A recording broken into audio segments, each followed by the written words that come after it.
This is a cemetery behind Daionji Temple here in Nagasaki. Well, it just goes along behind loads of temples. Starting off at authentic samurai, I should say samurai-san, samurai tomb here. I've just replaced these ferns every few months. So I'm going to walk back down now to the temple. Just sort of do a little walk through of a Japanese cemetery. So I mean, if you've ever been to Japan or something, or know anything about it, you know, cemeteries just everywhere. In life we are in death, or in Mr. Life we're in death, whatever the saying is never true in Japan. Cemeteries just everywhere. I just want to check that I've done everything. Yeah, those ferns there, good.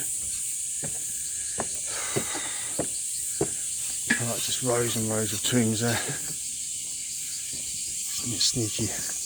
Sneaky shot there of, they're called, there's two of them, two ladies, like 70s. Osoji no Obasan, which literally just translates as the cleaning ladies or the cleaning aunts. But they are indispensable to this place because the vegetation, if they weren't working after like a month, and I'm not exaggerating, this place just be overgrown. They're incredible. It's a full-time job, purely pulling weeds, nettles, whatever, out of just rocks, just pulling stuff. So these pathways and steps and everything are relatively clear. My father came to Japan one time, and as he said in England this whole place it'd be roped off under health and safety. I mean, you could quite easily turn an ankle or break an ankle here or something, or fall over. It's just like in places hundreds of years old. Anyone who follows this channel, like the martial arts stuff, the breaking stuff, will see I've just got an abundance of material here. It's fantastic. Yeah, just I can film these there. Some abandoned tombs, so I can film them. It's not really the done thing to film tombs that are being used, but the ashes go underneath there. These will be demolished, I should think. We usually put a notice on them, which lasts for a year, that anyone laying claim to them, because like family lineages or whatever you might call it just die out, or people move away, so tombs just become unused. But some of them can contain just lots and lots of jars of ashes. Sort of weird little platform there. No, I love this place. It's just all like loads of old statues and stone and stuff around. It's great in like the autumn or winter when it starts to get a bit dark. People, like my boss walks through here. He's probably my boss, Japanese guy, obviously, Mizan. He's the head janitor, as it were, head gardener. There's only me and him. But he's probably, he doesn't like being up here after dark. He'll say like, some little chant, Buddha's, like the Buddhist chant, like to keep him safe. But I don't know, I mean, if you put me in like Highgate Cemetery or something after dark, I'd probably be very scared because of like the Hammer horror vampire films and stuff. Even being 45, I'd still feel a bit frit, as they say, which is slang for afraid. But here, no, not at all.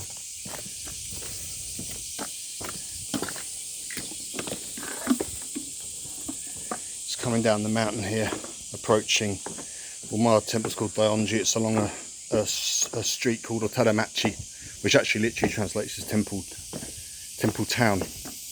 Yeah, but it's actually a long road with lots of temples, surprisingly. And this just runs along thousands of tombs and stuff like this. Lots of statues of Buddha and Buddhavistas, how you pronounce it, Buddha's helpers, so on. Loads of stuff. I mean, I wonder what's beneath here. Sometimes some of the earth gets scratched away and the heads of statues are poking out and stuff.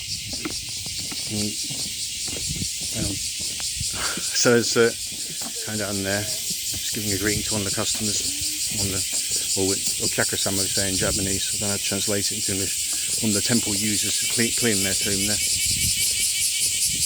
Coming down. It is unbelievably hot. It's just so hot. So far I've not had to do it, but usually in summer there'll be at least one collapsed, usually an elderly person. And last year I had to carry an old man down. Thankfully it wasn't very high up. We got an SOS from his daughter. We have to get this old guy down. I don't know. Before the ambulance were coming, but get him down into a cool room and get some water into him, whatever. That was my good deed. I think I'm going to collapse soon.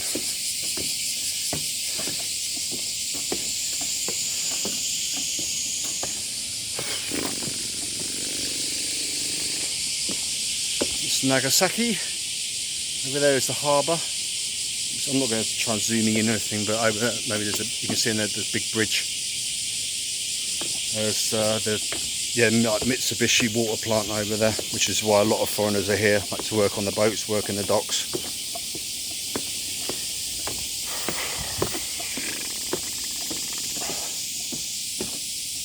I mean, when I first met my wife in England, she said she came from Nagasaki. I couldn't believe it. I mean, I knew that little, that I thought Nagasaki, because of the atomic bomb, I thought it was like an irradiated zone. I honestly did.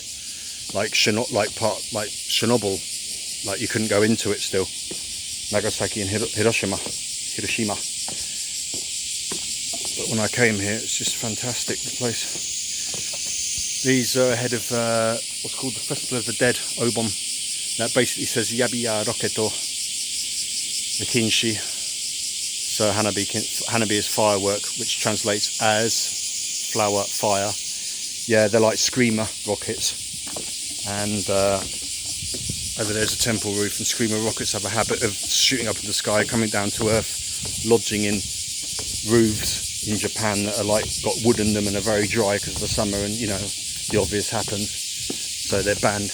And putting up those signs, it's good training because you always do it in this sort of weather, and you've got to go right to the top of the mountain. So, I mean, the Japanese do love if I can say this, they do love their overkill. There's another sign up there.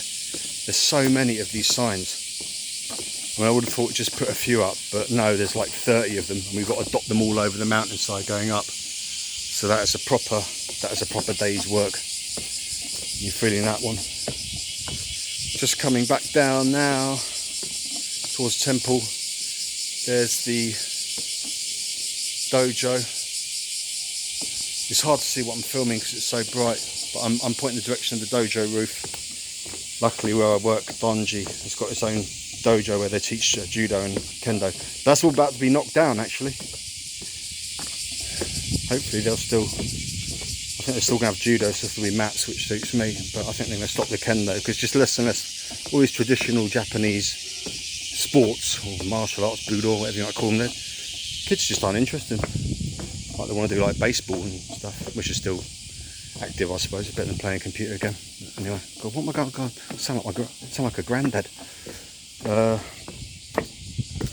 Right, it's nearly end here. Some gardeners there. They come and customers or clients of the temple, they employ gardeners to cut the trees and stuff inside their tombs. And this is the priest's graveyard, Kaisenbaka. So the very first priest is buried here, and he actually was buried. Now it's cremation. It's been cremation for several hundred years. But I think this temple was founded in 1649. Denlon, the monk who became a priest, and he's actually buried. So was the next priest, and after that cremated, and their ashes are interred. And so it's obviously been quite a few of them over the years. And this is the space we've got left. I reckon they'll get another 3 in until they run out of room. But when they run out of room, that will most definitely not be my problem. Right, so that's just that's my little final sort of little panoramic shot of Nagasaki there.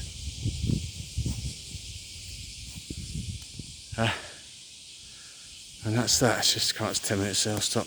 That's the car park of the temple. Oh, well, hot today.